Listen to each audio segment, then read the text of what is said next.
எப்போதும் உன்னை நினைக்க உள்ளது உள்ளமையா, என்னென்று சொல்வது உந்தன் பேரின்ப வெள்ளமையா.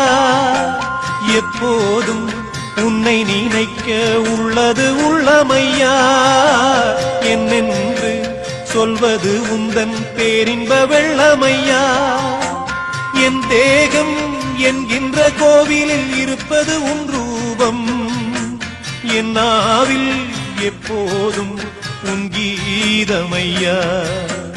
எங்கெங்கும் ஐயப்ப கோஷம் கேட்கின்ற மாமலையில் ஜில்லென்ற தென்றலும் வீசும் உன் திரு சந்நிதியில். எப்போதும் உன்முகம் பார்க்கின்ற ஆசை ஐயப்பா, என்னாலும் வந்து அணைப்பது உந்தன் கையப்பா.